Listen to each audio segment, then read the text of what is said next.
जैसे question number 17 है,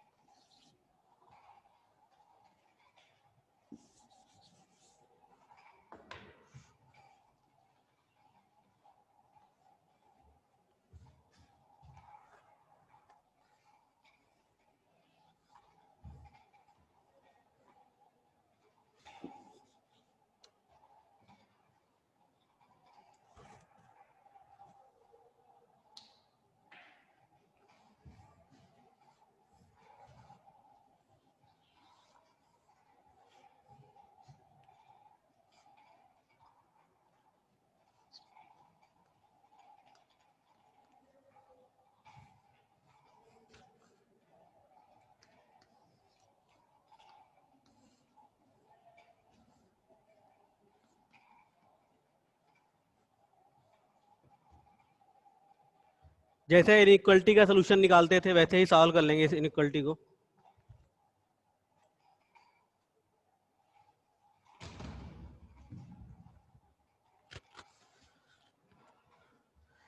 मैंने क्या बताया था, we have to place variable on one side and numeric value on other side. तो वेरिएबल को एक साइड में करते हैं, कैसे?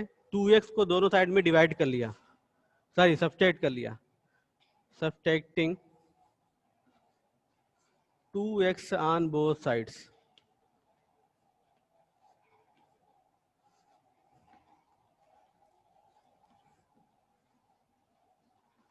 तो 3x minus 2 minus 2x and here 2x plus 1 minus 2x,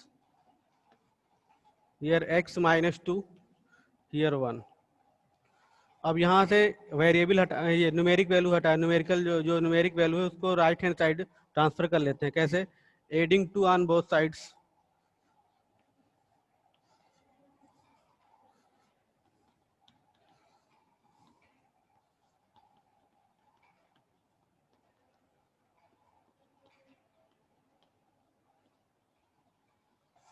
ये मिल गया x is less then 3।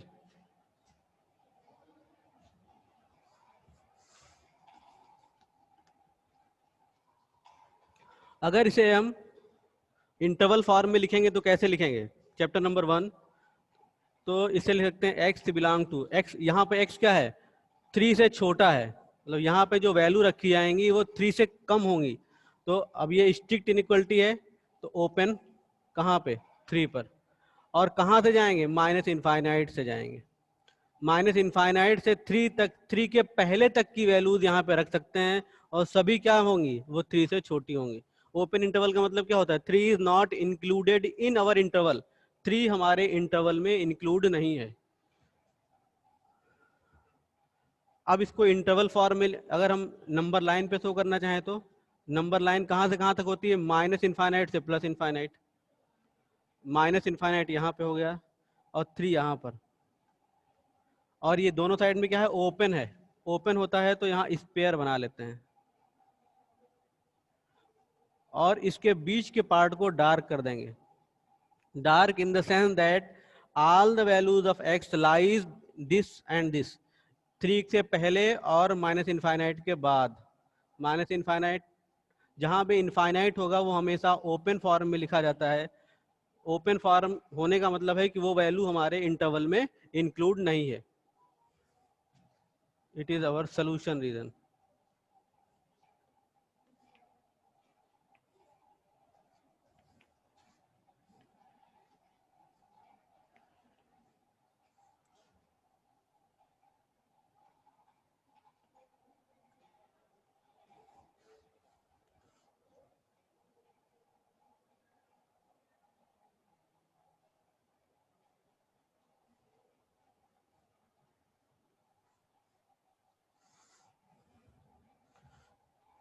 Already मैंने पिछले जो क्वेश्चन किए हैं वो सोल्यूशन रीजन पे दिखाकर किए हैं, भले ही उसमें बुक में वो क्वेश्चन खाली इंटरवल पे थे, मैंने लेकिन उसमें सोल्यूशन रीजन बना दिया था। क्वेश्चन नंबर 20,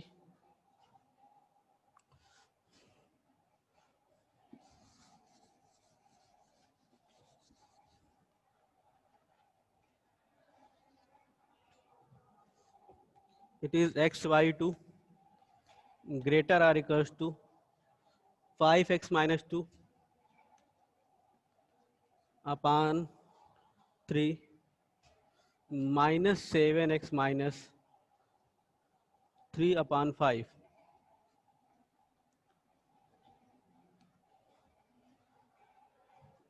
तो x माइनस 2, अब क्या करेंगे, पहले सिंप्लीफाई कर लें। LCM 15, 5 into 5x minus 2, 3 minus 7x minus 3।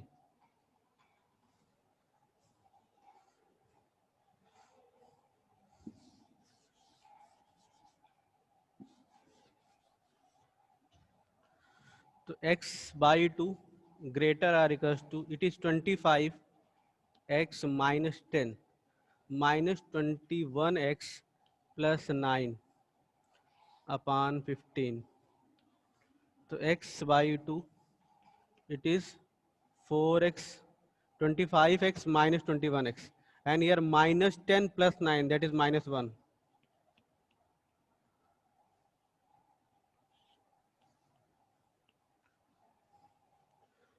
अब यहाँ पे देखो 2 और 15 दोनों का एलसीएम ले लिया, दैट विल बी 30। तो मल्टीप्लाइंग 30 ऑन बोथ साइड।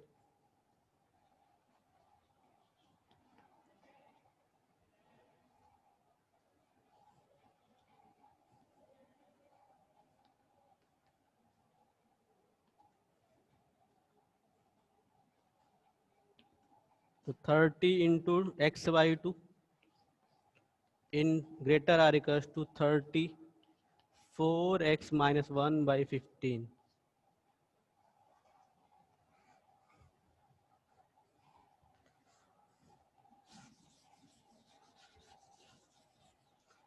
इस वाले पार्ट को इधर भी लिख रहा हूँ। 30 x by 2 greater or equals 30 4x minus 1 by 15।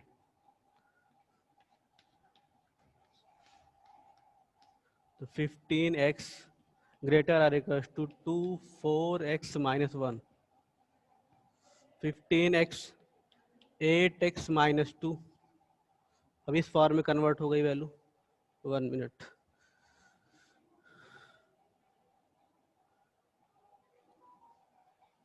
Yes Piyush, Piyush Singh. Sir हाँ सर, ये क्वेश्चन स्ट्रिक्ट इनइक्वालिटी में है सर, आप गलत लिखे हैं। ना ना, मेरी बुक में स्लैग इनइक्वालिटी में लिखा हुआ है कुछ, मतलब ये पुरानी सर बुक हमारे है। हाँ इसमें सब स्लैग सही है, इनइक्वालिटी। हाँ यस। सही है सर, हाँ सर किसी, मेरे सही बुक है में सर। एक मिनट देखो, अगर स्लैग इनइक्वालिटी स्ट्रिक्ट इनइक्वालिटी लिखा है तो स्ट्रिक्ट इनइक्वालिटी में सॉल्व कर लो, स्लैग इनइक्वालिटी में लिखा है तो स्लैग ओके सर, इनइक्वालिटी में सॉल्व कर लो। ओके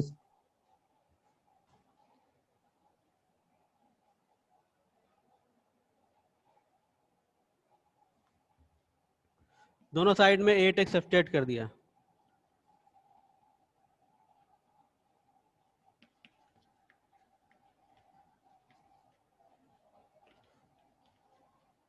तो हो गया 15x minus 8x, 8x minus 2 minus 8x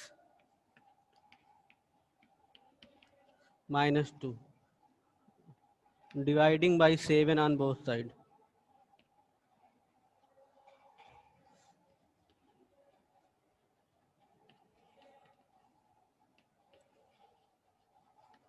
तो x is greater or equals to minus 2 by 7। और अगर स्ट्रिक्ट होगी, ये स्लैग स्ट्रिक्ट होगी तो यहाँ से हटा दो, ऐसा आएगा। किस कंडीशन में, जब यहाँ का ये स्ट्रिक्ट होगी तब। हाँ इस फॉर्म में यहाँ दिखेगा तुम्हें। अब देखो इसके लिए इंटरवल क्या होगा, x की वैल्यू क्या है, माइनस 2 बाई 7 से अधिक या इक्वल, इस कंडीशन में। तो जब स्लैग इनइक्वालिटी होती है तो जिस पॉइंट पे स्लैग इनइक्वालिटी होती है उसे क्लोज बनाते हैं।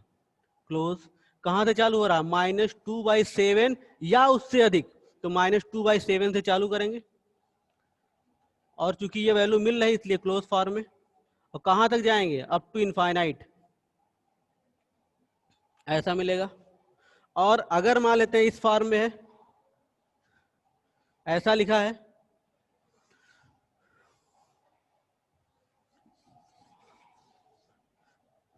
तो अब क्या 7 बाई 2 से 7/2 नहीं मिलेगी वहां पर, तो 7/2 नहीं मिलेगी इसलिए ओपन लिखा, अप टू इनफाइनाइट।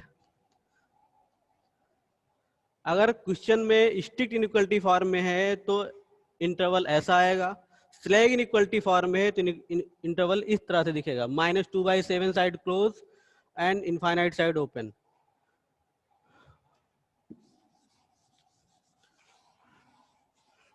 अब इसको नंबर लाइन पे दिखाना है, तो पहले वाले पार्ट के लिए इसकी हम बात कर रहे हैं। तो माइनस इनफाइनाइट यहाँ पे, प्लस इनफाइनाइट इधर होता है, और यहाँ पे कहीं भी -2/7 दिखेगा, और अप टू इनफाइनाइट है इस वाले पार्ट में, तो -2/7 इंक्लूड है हमारा और इनफाइनाइट एक्सक्लूड है। तो इस पे हम गोला नहीं, इस पे स्पेयर नहीं बनाएंगे, इसको ऐसे डार्क कर दिया, इसके बाद ऐसा सोल्यूशन रीजन। और इस कंडीशन में अगर ऐसा है स्ट्रिक्ट इनइक्वालिटी है तो यहाँ पे स्पेयर बना लेंगे। ये किसके लिए है इंटरवल? ये है -2/7 टू इनफाइनाइट के लिए, और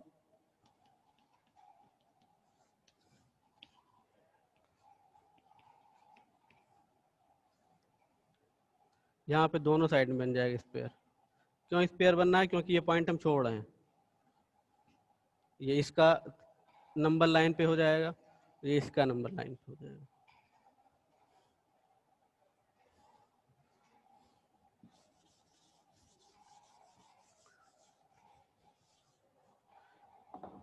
तो इसमें कुछ वर्ड प्रॉब्लम है, और वर्ड प्रॉब्लम इंपॉर्टेंट है इस चैप्टर की। जैसे क्वेश्चन नंबर 20 से 26 तक वर्ड प्रॉब्लम है हमारी।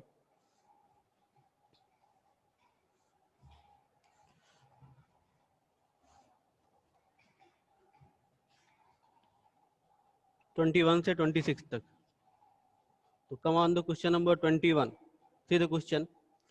Ravi obtained 70 and 75 marks in first 2 unit tests. Find the minimum marks he should get in the third test to have an average of at least 60 marks. मतलब a student named Ravi got 70 and 75 marks in first 2 unit tests, first and second. How many marks he will contain in third unit test that his average should be at least 60 marks? एक बार फिर से इन हिंदी। कोई Ravi student है जिसके कि 2 unit test के marks पता है, आउट ऑफ 100 सपोज 70 एंड 75, वो थर्ड यूनिट टेस्ट में कितने मार्क्स गेन करे कि उसका एवरेज कम से कम, एटलीस्ट माने minimum he should score an average of 60% marks, 60 marks, तो उसका एवरेज 60 मेंटेन हो जाए। तो उसको मिनिमम कितने मार्क्स की जरूरत होगी थर्ड यूनिट टेस्ट में, कितना वो गेन कर ले तो उसका काम बन जाए। तो मान लेते हैं कि वो थर्ड यूनिट टेस्ट में x मार्क गेन करता है,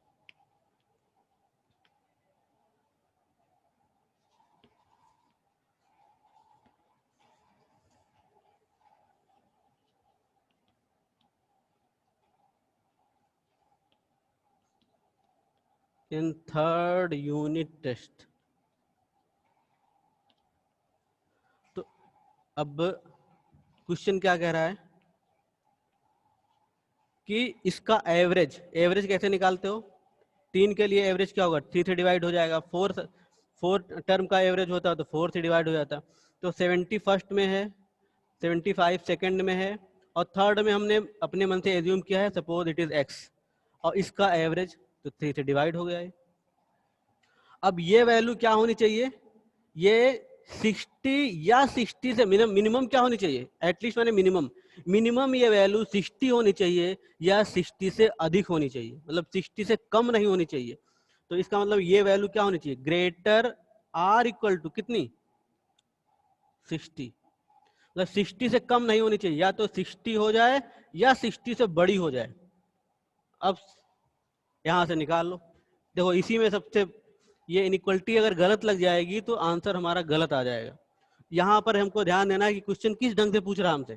उसने क्या पूछा है कि how many marks he should get in the third unit test that the average should be at least 60%, 60 marks. तो एटलीस्ट माने मिनिमम, कि ये जो वैल्यू है एवरेज वो क्या हो, या तो 60 मिनिमम 60 हो, इक्वल साइन लगा दिया तो इक्वल 60 हो, या फिर 60 से अधिक हो। जैसे मैं कहूँ आपके पॉकेट में एटलीस्ट 10 रुपीज होने चाहिए, तो एटलीस्ट मैंने 10 रुपीज तो रख ही सकते हैं, मिनिमम 10 रखना है, उससे अधिक हम चाहे जितना रख लें। तो वैसे यहाँ पर क्या है, ये 60 हो या फिर 60 से अधिक हो, तो इस साइड में मैंने ओपन किया, इससे मतलब ये बड़ी साइड हो गई, या तो ये 60 से अधिक होगी या 60 के इक्वल होगी।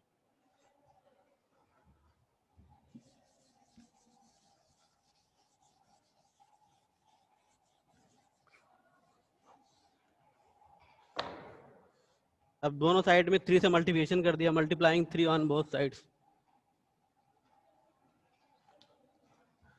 3 on both sides.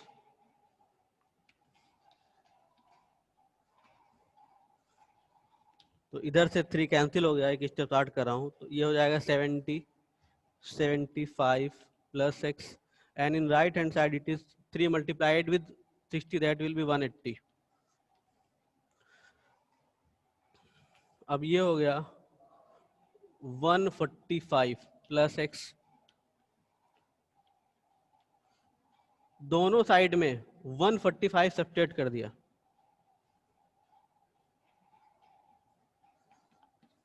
145 on both sides।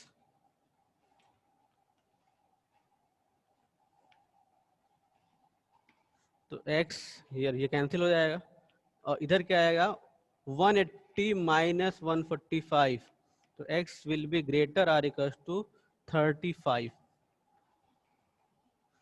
इसका मतलब क्या हो गया, x means third unit test के मार्क, तो थर्ड यूनिट टेस्ट के मार्क क्या हो 35, मिनिमम 35 हो या 35 से अधिक हो। 1 मिनट, यस अभिषेक, अभिषेक सर क्वेश्चन समझ में नहीं आया। एक बार फिर से मैं समझाता हूँ। दो यहाँ पर क्वेश्चन क्या कह रहा है, क्वेश्चन कह रहा है कि सपोज कोई स्टूडेंट है, उसको 3 यूनिट टेस्ट क्रॉस करने हैं, तो पहले यूनिट टेस्ट में उसको 70 मिल गया, दूसरे में 75 मिल गया। क्वेश्चन ये कह रहा है कि यस तीसरे यूनिट टेस्ट में कम से कम मिनिमम कितने मार्क्स वो गेन कर ले कि उसका जो टोटल मार्क्स है वो 60% हो जाए, 60 एवरेज हो जाए, उसका उसका एवरेज 60 हो जाए। तो मैंने मान लिया कि ये मार्क्स दिए गए हैं, आउट ऑफ 100 दिए गए हैं सपोज, तो पहले अब ये एवरेज निकालने का जानते हो कि 3 के लिए है तो 3 से डिवाइड हो जाएगा ये वैल्यू, यस सर और ये क्या हो या तो 60 हो या 60 से अधिक हो, मतलब ये वैल्यू क्या होनी चाहिए, ये एवरेज हो गया। एवरेज हमारा यस 60 हो या 60 से अधिक हो, तो 60 होने के लिए इक्वल साइन, अधिक के लिए ये। अब इसको मैंने यस 3 से मल्टीप्लाई कर लिया, ऐसे हो गया, इस फॉर्म में आ सर गया। समझ में आ गया। मतलब ये मिनिमम कितना, आप देखो थर्ड यूनिट टेस्ट के लिए उसका मार्क डिसाइड हो गया कि अगर वो 35 पाएगा तो उसका काम बन जाएगा, वो 60 एवरेज मेंटेन कर ले जाएगा। लेकिन 35 से अधिक उसकी इच्छा है कि आउट ऑफ 100 कितना वो गेन कर ले, लेकिन अगर 35 से लेस करेगा मार्क्स तो एवरेज डिस्टर्ब हो जाएगा, 60% नहीं रह जाएगा। तो 60%, कम से कम 60% बनाने के लिए उसे 35 चाहिए। अब 35 से अधिक होगा तो एवरेज बढ़ता जाएगा, और 60% से अधिक वैल्यू आ जाएगी उसकी, मतलब मिनिमम 60% मेंटेन करने के लिए उसे 35 मार्क्स की जरूरत पड़ेगी। हाँ सौरभ बोलो प्लीज, बोलो क्या प्रॉब्लम है सौरभ। सर इसका सॉल्यूशन रीजन ग्राफ पे कैसे निकालेंगे? इसका सोल्यूशन रीजन नहीं निकलेगा। सोल्यूशन रीजन किसका निकलता है, सोल्यूशन रीजन जब रियल वैल्यूज होती हैं तब निकलता है। जब कोई हमको कोई इक्वेशन दी हो, ये इनइक्वलिटी दी हो, उसके लिए बोला जाए कि एक्स इज रियल। अब यहाँ पे तो रियल वाला फॉर्म है नहीं, तो यहाँ पे सोल्यूशन रीजन की कोई बात नहीं है। यहाँ पर हमको खाली ये बताना है कि at least mark in the third unit test, in third unit test will be 35, मतलब मिनिमम 35 गेन करेगा तभी ये काम बनेगा, और इससे कम गेन करेगा तो फिर गड़बड़ हो जाएगा।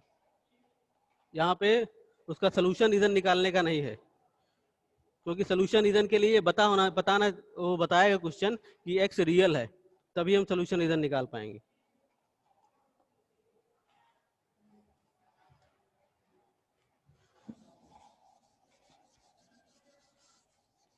अब मार्क हो सकता है खाली इंटीजर फॉर्म में दे रहा हो, रियल के लिए बात ना हो तो,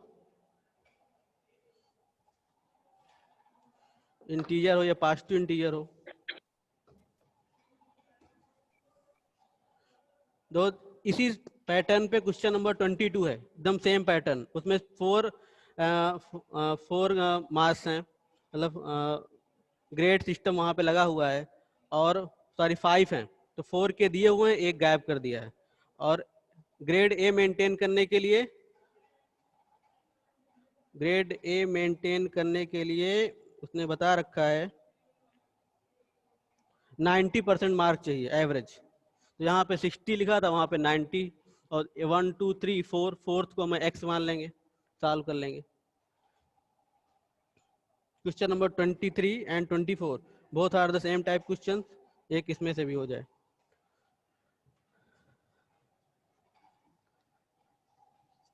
23 और क्वेश्चंस जो मैं क्वेश्चन छोड़ता हूँ, if you will solve by yourself and if you suppose that you are unable to get the solution you will tell to me. बता भी देना है कि हाँ सर नहीं हो पाया हमसे, हम फिर से कर देंगे उसको।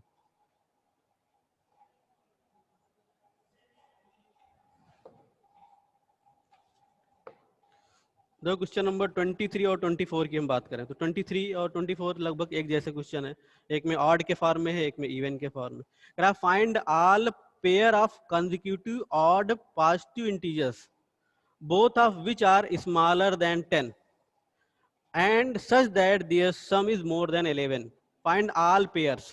माने वो सभी पेयर्स फाइंड आउट करने हैं ऑड पॉजिटिव इंटीजर्स के, जिसमें कि दोनों ही विच आर स्मॉलर देन 10, जो कि 10 से छोटे हों और उनको ऐड करने पर सम 11 से अधिक हो जाए। मतलब हमारे पास कौन कौन से ऑड पॉजिटिव इंटीजर्स हैं, उनका पेयर बना लीजिए, जो कि दोनों ही क्या होने चाहिए, 10 से छोटे होने चाहिए, और ऐड करने पर दोनों 11 से एक्सीड कर जाने चाहिए। तो पेयर लेना है, तो लेट द पेयर्स आर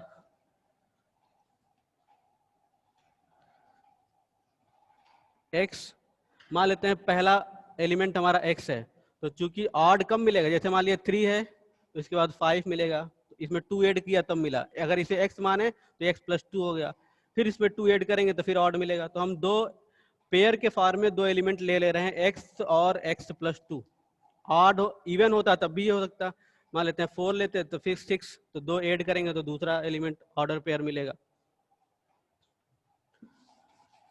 अब क्वेश्चन क्या कह रहा है कि ये जो दोनों पेयर्स हैं ये हमारे 10 से छोटे हैं, ये भी और ये भी, एंड इनका समेशन 11 से अधिक है। दो कंडीशन दिया, कौन कौन सी, इनको ये दोनों अलग अलग 10 से छोटे हैं और एडिशन इनका 11 से अधिक है, यही है ना क्वेश्चन, मोर देन 11। अब देखो ये तो छोड़ो, ये फर्स्ट इनइक्वलिटी हो गई, ये सेकंड हो गई, इन दोनों के बेस पर मुझे क्या निकालना है, ये पेयर डिसाइड करने हैं। तो अगर हम सेकंड वाले से चलें, फ्रॉम टू,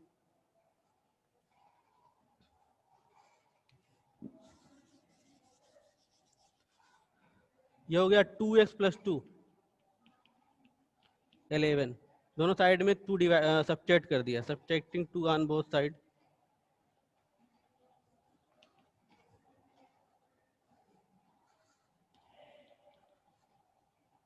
तो हो गया 2x, यहाँ 2 से 2 कैंसिल हो जाएगा, इधर बच जाएगा 9। अब 2 से डिवाइड कर दिया, dividing by 2,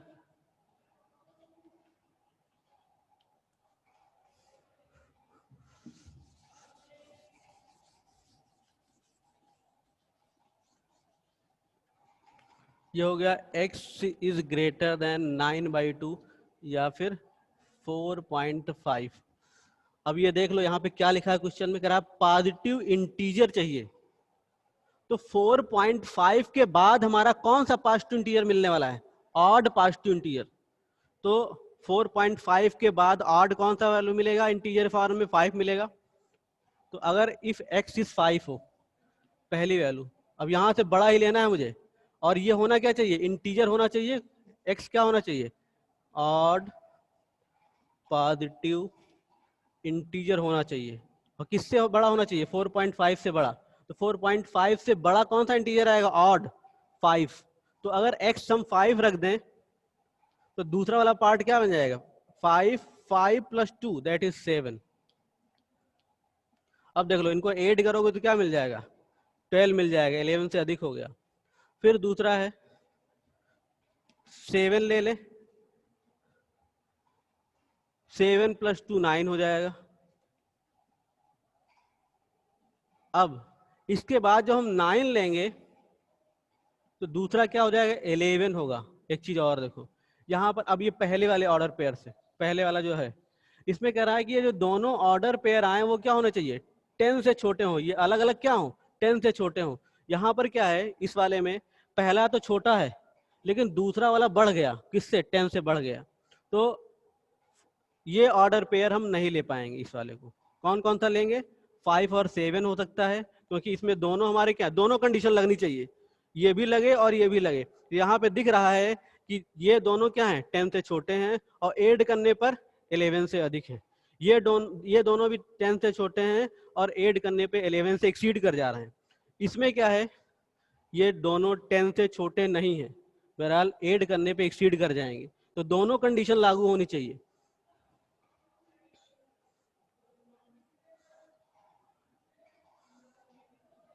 yes Simran, yes you can ask. Sir इसमें odd positive integer 2x plus 1 और 2x प्लस 3 नहीं ले सकते? लिख सकते हैं, 2x के फार में वैल्यू आएगी, वो भी हो सकता है, तब भी सर आंसर। एक आंसर आ रहा है लेकिन दूसरा नहीं आ रहा है। 2x plus 1 2x plus 3। अब ये दोनों क्या हो? 10 से छोटे हों और 2x प्लस ये हो गया 4x and plus 4 less than 11।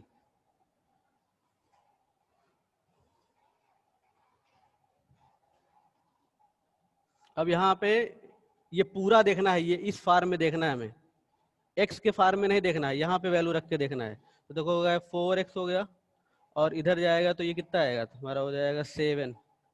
x is less then 7/4। अब 7/4 कितना आएगा?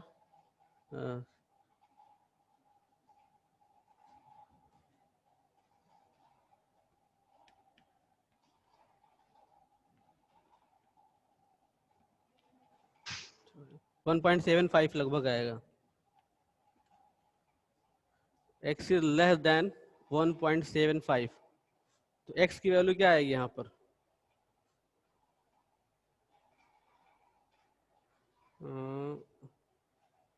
1 आएगी, तो 1 रखा और एक 0 भी लेना पड़ेगा इसमें। तो 0 रखोगे तो, सॉरी 0 रखोगे तो क्या है? 1 3 हो जाएगा। नो, 1 रखा तो क्या हो जाएगी? 3, सॉरी यहाँ पे इनइक्वालिटी गलत है। ओके, ये ऐसा हो गया। तो एक हो गया 2। तो अब सॉरी यहाँ पे अगर सबसे पहला इंटीजर क्या मिलेगा? देखो यहाँ पे, ये देखो सबसे, अब ये 1.75 से अधिक हो और ये इंटीजर है तो पहला ऑड इंटीजर क्या मिलेगा? 3 मिलेगा। अब यहाँ पे 3 रखोगे तो क्या यहाँ पे रखना है 3, तो 3 इंटू 6, 3 इंटू 2 6 प्लस 1 7 हो गया। और 7 और 9 हो जाएगा। और इसके पहले क्या आएगा? x की वैल्यू 2,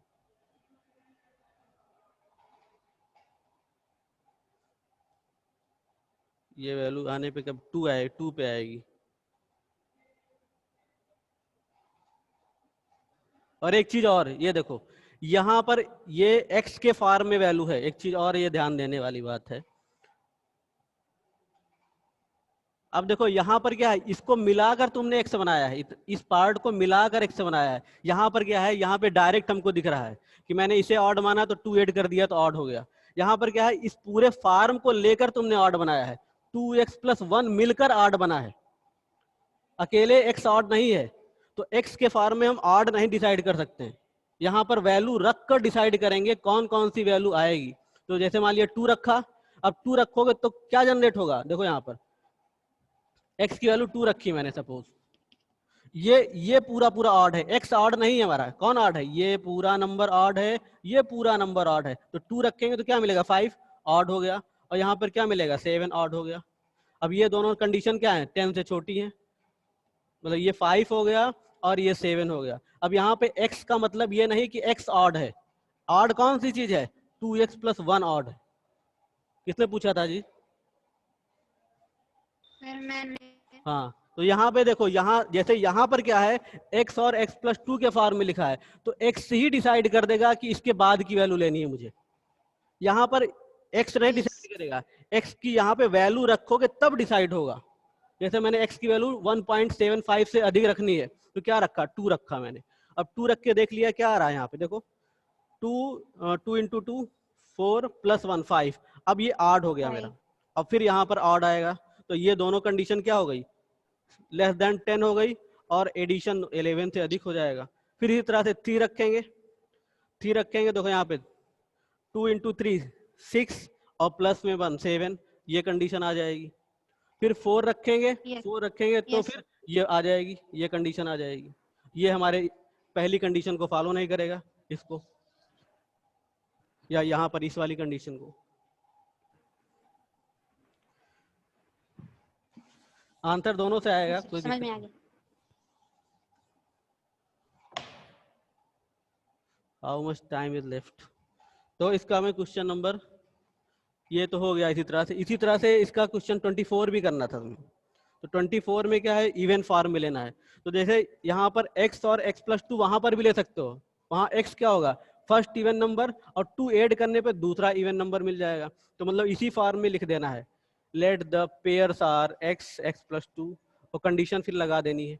कंडीशन क्या क्या है इसमें, कि both are larger than 5, x + 2 greater than 5 हो गया, and sum is less than 23, x + 2 less than 23। x की वैल्यू निकाल कर उस पर प्लेस करके देख लेना है, यहाँ पे ऑर्डर पेयर के फॉर्म में कौन कौन से ऑर्डर पेयर इन दोनों कंडीशन को फॉलो करते हैं। यहाँ 23 होगा और लेस साइन होगा, तो अपने आप ट्राई करना है, नहीं होता है फिर बताना है मुझे। 25 and 26 both questions.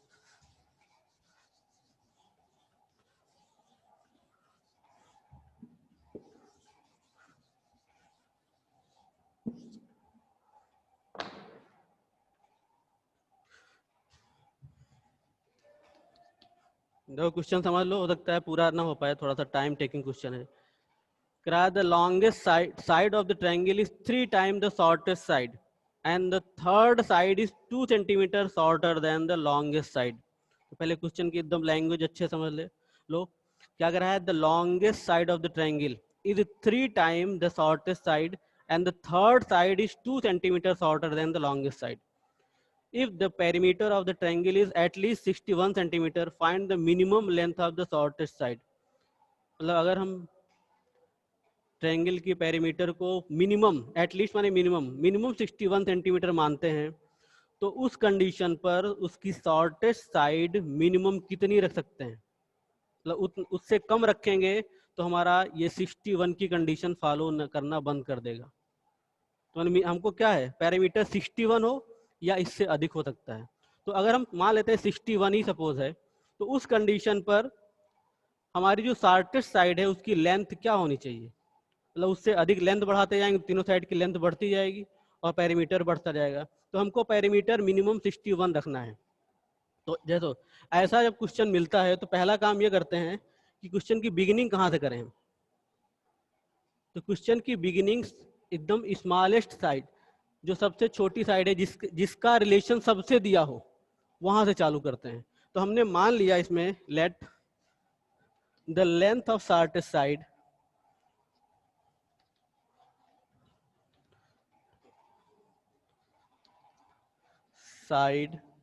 Of triangle is x centimetre suppose let कर लिया। अब इसका रिलेशन, क्योंकि शॉर्टेस्ट साइड से दोनों साइड कनेक्टेड हैं, अब कह रहा है longest side is 3 times the shortest side. So according to question, what is the longest side?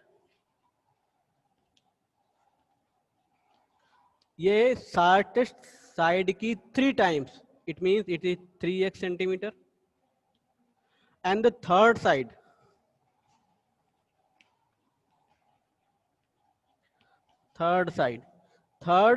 is 2 centimeter shorter than the longest side.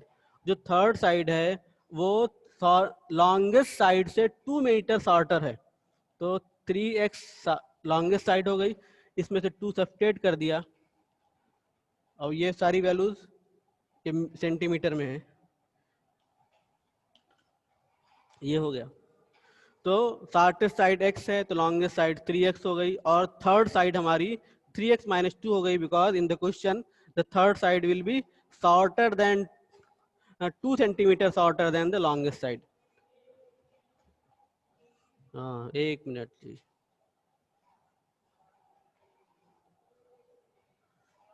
Yes Saurabh बोलो क्या प्रॉब्लम है? सौरभ बोलो, सौरभ सौरभ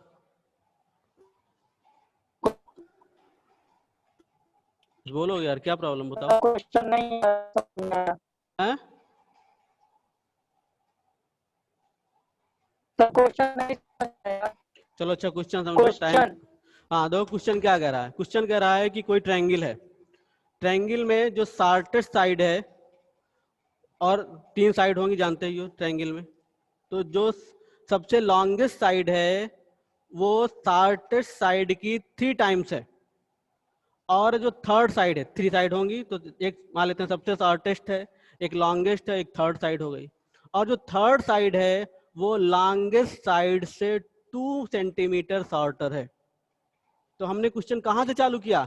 सबसे शॉर्टेस्ट साइड से चालू किया। मान लेते हैं वो 1 सेंटीमीटर है सपोज, तो लॉन्गेस्ट क्या हो जाएगा? 3x हो जाएगा, और थर्ड साइड क्या हो जाएगी? उसमें से 2 सेंटीमीटर रिड्यूस कर देंगे तो 3x - 2 हो गया।